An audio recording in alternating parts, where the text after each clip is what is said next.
explain to me, who is Shanna?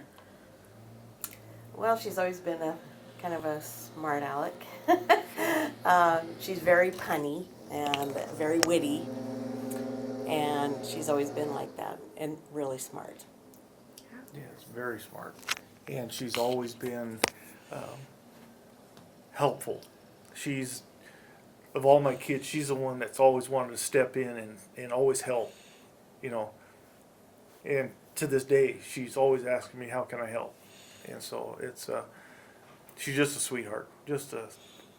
And it just breaks my heart to see her, you know, have to go through what she's gone through, because she has so much ahead of her. She was so smart, straight A student. She was, and then all of her deficits now doesn't allow her to actually go to school because she has such difficulty reading because of her eyes.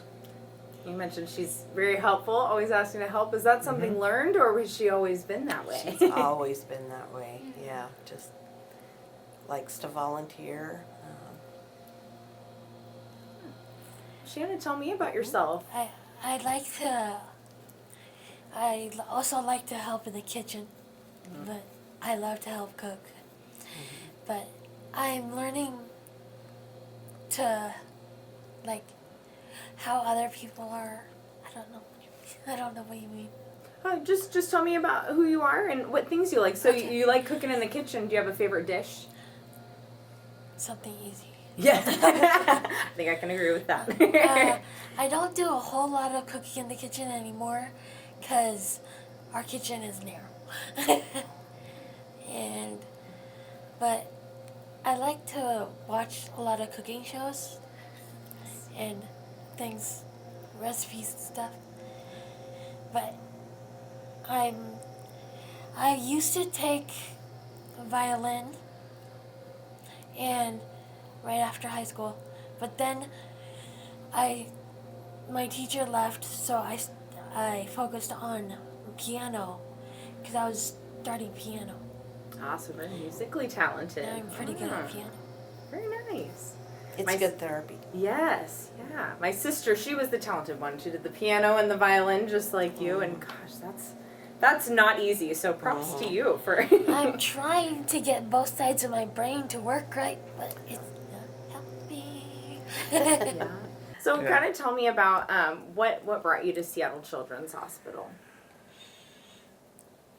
Well, it started on November 27th of 2001, and she was having headaches, and so she went for a doctor's visit, and they took her in for a CAT scan. They came back and found a tumor. I mean, the story in itself is emotional, but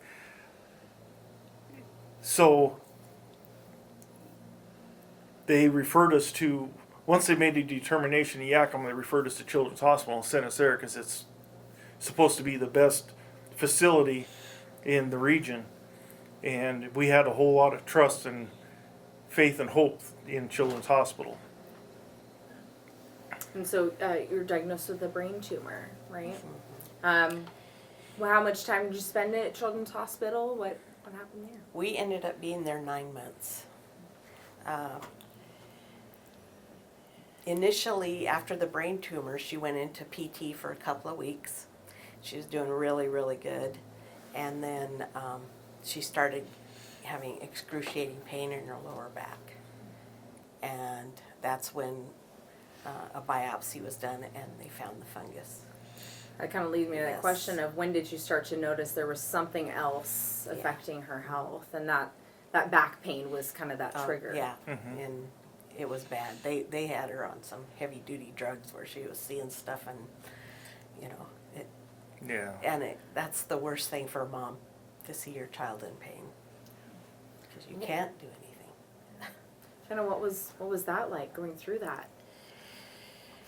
All I can say is what people have told me because I don't remember a lot. But I know I was seeing animals on the wall. They're unicorns. How are you feeling today?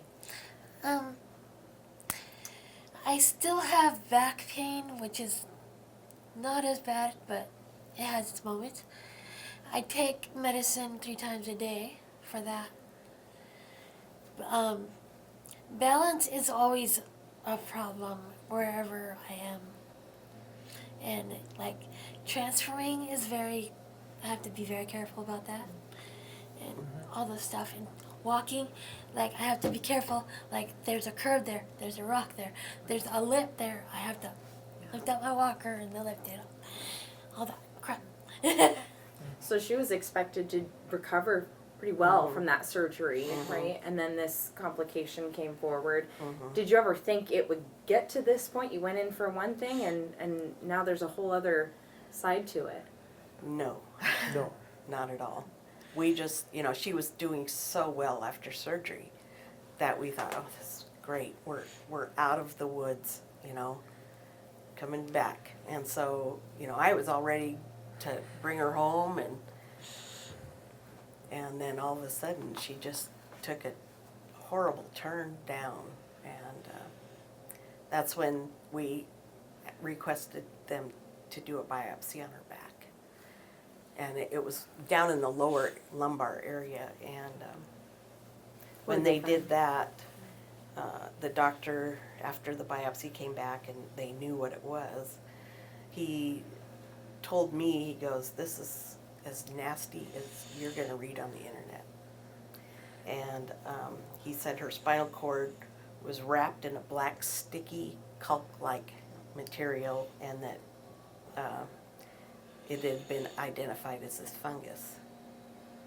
And the only way that it got into her spinal column and her brain was through surgery, because that's the only time her brain has been open to, the air. So we knew it had to do with something in the operating room. Did the doctors or the hospital kind of give that hypothesis of this is the only way, or how did they explain this? Well, we did have, I don't know. Well, they didn't. Yeah. They didn't admit to anything. We had to come up with the answers ourselves, and it's pretty easy to put the pieces together. Because your first question is, well, how did it get there? Well, yeah, exactly.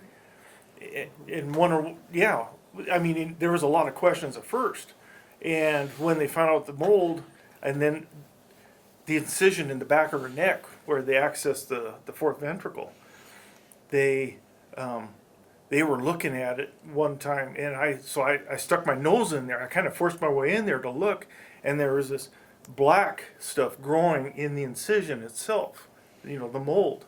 And so it wasn't not only growing up her spine, but also in the third ventricle of her brain, and then in the incision itself. And so her wound wouldn't heal, and so we battled that for a long time.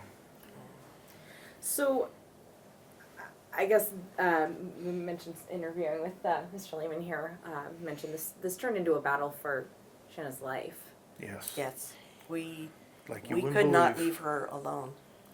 One of us was always there because of carelessness, mistakes. It was rampant. It was horrible. And initially, you mentioned that the hospital didn't give any explanation. They initially denied it was maybe an isolated incident. All I would say was they were just withholding the truth. They wouldn't tell you, like in the very beginning, when I had back pain, they should have been like black mold, but nothing. They just withheld. They said, "Oh, you can do this, and this. Oh, there's no hope now." So they denied it. Now they've. Yeah. Now it's come out. I guess I want to hear your reaction to hearing one thing and then kind of confirming what you already thought had happened. The shocking part of all this is that we would have thought that after Shanna's experience that they would have addressed the issue, because it was all laid out on the table before them.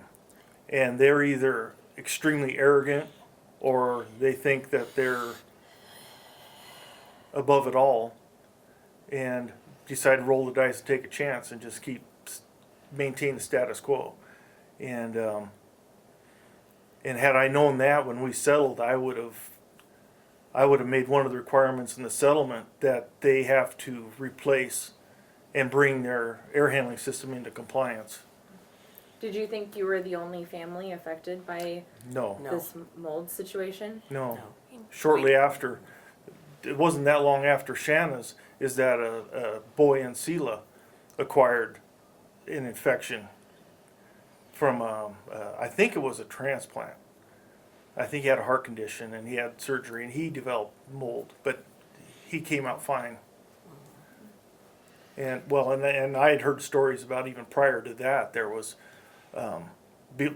long before us, there was a lot of cases.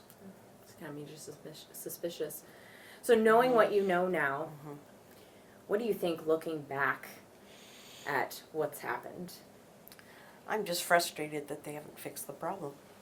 I mean, we gave it to them on a silver platter. You know, the attorney, they worked their tails off. I mean, digging up information, talking to professionals that deal with this kind of mold, and here it is again, 16 years later. You know, why? That is ridiculous. Blatant ignorance. I was like, it's just ignorance. And then it's to the nth degree of ignorance. And did you confront before filing a lawsuit, were there multiple conversations with the hospital trying to, Oh, I yeah. guess, confronting them about this? Or- Yes. And we were blocked at every attempt. They refused to acknowledge anything. They would volunteer nothing. And then it was a battle just to get her treatment. They had her on several drugs that to fight mold, caspofungin and voriconazole and fluconazole and some other ones, and they were ineffective.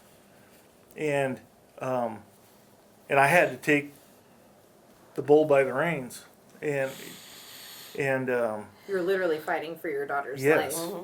And if there's anything that I can't advocate more I'm sorry, what I mean is, there's one thing that I can't emphasize more for families and parents, is that you have to be your child's advocate. Because the hospital does not have your best interests at heart, I'm sorry to say. But, and so you have to be on top of them. Is that why you filed the lawsuit? Basically, yes, and also she's gonna need help for the rest of her life.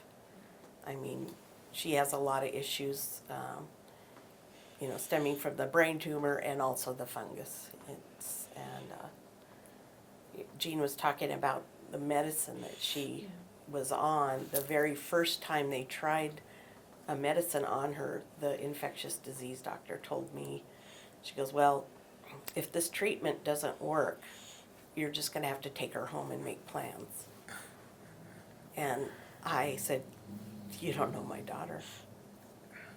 But it affected all of our whole family. I mean, my son, when he found out, he's super close with her, and he just went off the deep end, and we're in Seattle. I can't do anything about it. I can't say, don't do that. That's, handle it a different way. But, he got into drugs and had a baby with a gal, and I mean, he's a blessing now. But, and my middle daughter, she's always had kind of emotional issues, and, they're 19 months apart. It's like Sounds like a fighting family. You guys Yeah. are fighters. Oh, yeah. Well, and definitely. Shannon required so much attention. Yeah.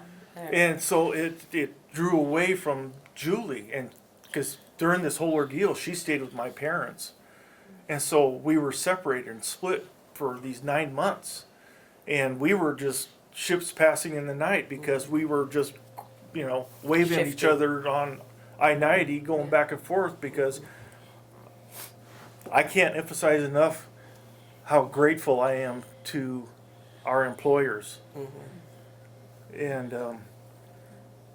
I work for Irwin Research and Development in Yakima. My boss told me, he says, you go take care of your daughter. Give me as many hours as you can, but I'll pay you for 40. and do what you can. And I'm just so grateful to Jerry Irwin for that. And That I worked at a hospital in a clinic, and So you're familiar to yeah. kind of the well, I workings had only and- started working there 3 months Yeah. before that. Oh, It was okay. it was part time, but my immediate supervisor of the pharmacy, he had been there for quite a while, and he just told me, he goes, "Don't worry about your paycheck. We're gonna donate vacation time," and you know his week vacation equated to quite a bit of time for me to be out. So So it sounds like you had a lot of support yes, along the way. oh yeah, and our church family was incredible. And if I could clarify, you mentioned being at Seattle Children's Hospital for 9 months. Was that the expected time frame just for the surgery on the brain tumor, or what was that initial expected time? They told us about 6 weeks. yeah, 6 weeks to 2 months. And then that added the mold. It added that months long. Well,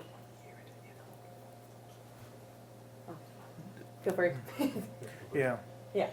She also had to go back, and she was a year in an old folks home in Yakima yes. Oh yeah, for after she was discharged from. yeah. After the 9 months. Yeah. Yeah. So 6 weeks was expected, and then the Oh. remaining time because of the mold complication after being discharged. Oh. Yes. You know, she was 9 months At at Children's, Mm-hmm. and then after she was discharged from that, she had to go to an old folks home for 1 year. It was Because of She- that. Yeah, because Yeah. of the mold, all that. Well, she after lost. Yeah. She After 6 weeks, she wouldn't have had to, she'd been at home. Yeah. Yeah. it was a rehab nurse. If you want to reiterate, maybe Yeah. what. Yeah. Yeah, okay, yeah. Yeah, once she was discharged from Children's Hospital after 9 months, she was immediately placed into a rehab facility.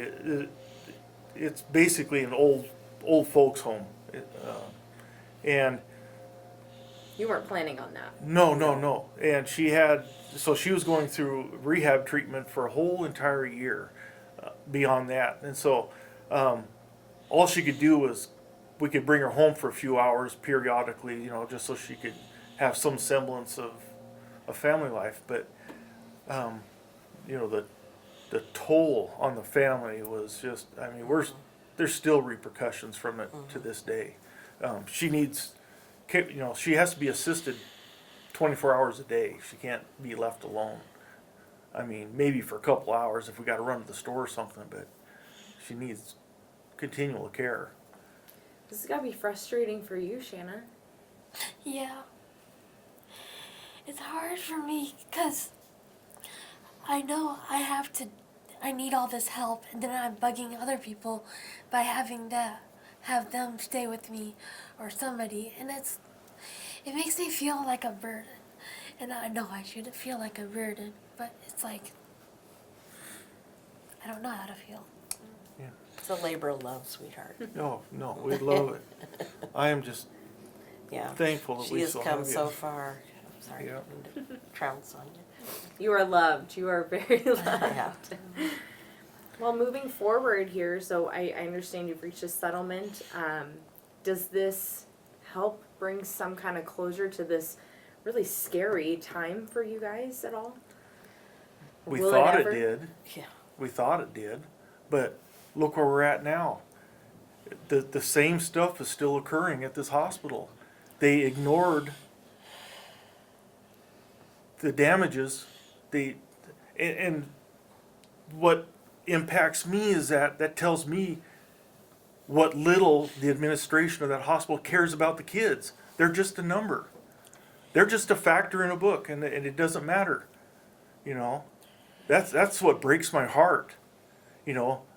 They're always out there. Oh, give to Children's. The Children's Miracle Network and this, and there's just incredible, and do all this good, but in the closet, they're just a number. They can be discarded. It's just. You would think that they would want every child to survive, and they would put their best efforts forward to do that. And don't get me wrong, this is not a physician problem. This is the hospital's problem. The physicians have been put into a tight spot to this whole situation. And and you don't even know the half of it. See, they're in a tough spot because if they cross the hospital, then they lose their privileges. And then they can no longer practice in that hospital. And so they have to basically walk the walk that the hospital tells them to do. And so I feel for the doctors. What does recovery look like at this point? What is treatment for you guys now moving forward? This is it. This is as good as it gets. I go to the Y, go to exercise at the gym Yoga. and yoga, and I don't know. Are you gonna try to pick up piano and? I used to do violin, then I started doing piano, and now I'm just doing piano. Nice. I really like it. Yeah. What's your favorite song? Do you have a favorite? Ode to Joy. Ode to Joy. Oh, great. That's a beautiful song. Well, is there anything else? We've covered quite a bit, but is there anything else that you'd like to add that I didn't ask you guys? Well, her life has been frozen in time. You know, from the 6th grade on, she lost all of her friends because they moved on. They moved ahead. They went to college, they got married, they had family. And it really hit us she attended one of our church family members' daughter got married. And she just broke out crying at that because it hit her then that she's not going to be able to go beyond where she's at that point. Her life, you know, is not going to be a traditional life, and it just really hit her. And It hit us. I mean, it was. I just wanted to go home at that point, but I felt bad because here we were celebrating this couple's wedding, and she's over in a corner crying, you know, and it's, like I said, the worst thing for a mom is to see your child hurt and hurting. But just in the few minutes Yeah. I've been able to talk with you guys, you sound so strong and very fully supported, and it sounds like you aren't going to stop fighting now. This Oh, isn't no. where the fight ends. No. well, I mean the community support, is unbelievable. It's like she had said prior, our church bent over backwards for us to help us, and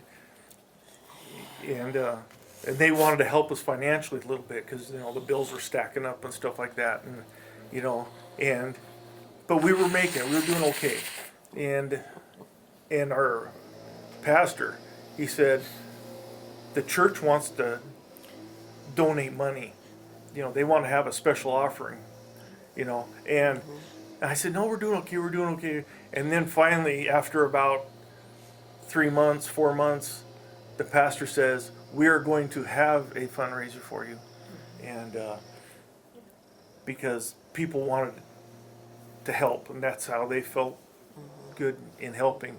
You know, and then her 6th grade teacher, Mrs. Carlson, Jan Carlson, she had a potato feed to And a penny drive. oh yeah, and a penny drive.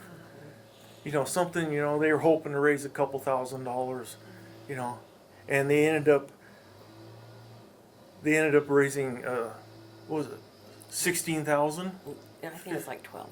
or 12? Okay, Yeah. and beyond all you know. expectations, and that's Right, It right. was- Jaw dropping. and people Yes. came out of the woodwork, you know, and I can't tell you how thankful I am for just that expression of love and their